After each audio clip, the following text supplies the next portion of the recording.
Have you ever thought about the power of a film? Not just to entertain, but to trap something that should never be seen? Park Mi-young, a struggling filmmaker, was running out of time. Her deadline was looming and she had nothing, no ideas, no inspiration, just mounting pressure. Then her friend Jun Seo told her an urban legend, a story so terrifying it felt like it had been waiting just for her. It was about a cursed student film called Warning. The director claimed it wasn't shot by human hands but by a ghost. When it was screened for his class, people ran screaming. One person even died of a heart attack. And then, just like that, the film vanished. No one knew who made it or where to find it. You might wonder, why would anyone go looking for something like that? But Mi-young had to know the truth. Her search led her to Daejeon University, where film students filled in more pieces of the legend. Warning had been filmed in an abandoned theater, the same place where an actress named Sunmi had died in a horrific accident. She had burned to death on stage, and ever since, people believed her ghost haunted the theater. Some said she had killed the entire film crew. The movie was supposed to premiere at a major festival, but the screening was mysteriously cancelled. Mi-young had to see it for herself. Using a favor from a friend, she managed to steal a 1-minute clip, the only footage anyone still had. She posted it online, hoping someone would recognize it. That's when Kim Jae-hyun, the film's long-lost director, called her in a panic. He demanded she take it down. But Mi-young made him a deal, she'd remove it if he met her in person. Jae-hyun showed up looking like a man who had seen things no one should see, wild eyes, shaking hands, speaking in cryptic warnings. He refused to answer her questions and ran off, but Mi-young wasn't about to let him slip away. She followed him home, snuck inside, and stole a hard drive containing warnings files. That's when Jae-hyun lost it. He attacked her, smashing the drive in a desperate rage. But Mi-young fought back, escaped, and with Jun Seo's help recovered the data. What they found was chilling. In behind-the-scenes footage, Jae-hyun admitted he had once been suicidal. Horror movies had saved him.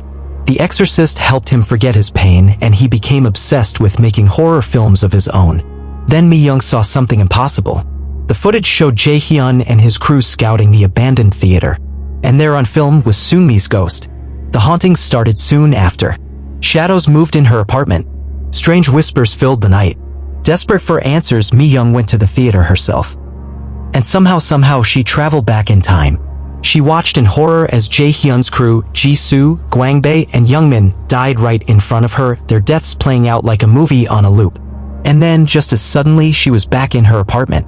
Jun Seo had been watching the behind-the-scenes footage and realized something terrifying. That was the film. Jae-hyun hadn't directed it. He had edited it together from real deaths. Then Mi-young ran into Jae-hyun again. But he wasn't himself anymore. He thought she was Sunmi's ghost, come to punish him. He captured her, tied her up, and confessed everything. Warning wasn't just a legend. Jae-hyun had pieced it together from the real footage of his friends' deaths, then screened it for his classmates, forcing them to witness their friends' last, horrifying moments. That was why people ran screaming. That was why someone had died of a heart attack. Now he wanted to finish the story the way it should have ended. He poured gasoline over himself and Mi-young, ready to burn them both alive. But Sunmi wasn't done with him yet. Her ghost appeared, strangling Jae-hyun with a noose like a puppet on a cursed stage. Mi-young managed to record it on her phone, one last piece of evidence, one last stolen image. Then the ghost came for her. In the main auditorium, Mi-young fought for her life as fire erupted around them. The theater burned. Sunmi burned. And Mi-young barely staggered out in time. But then Jun Seo called. His voice was full of panic. "I came looking for you," he said. "I'm inside the theater. I can't get out." And then came his screams. Mi-young watched as the building collapsed in flames, swallowing everything inside. You might think she learned her lesson. That she walked away shaken but wiser. But no. Mi-young took what happened and turned it into her own film, also called Warning. It was a hit. No one knew how much of it was real. No one knew the truth. And just like Jae-hyun before her, Mi-young started to change. Have you ever wondered what happens when you stare too long into horror? When you capture something that should never be seen? Mi-young was about to find out.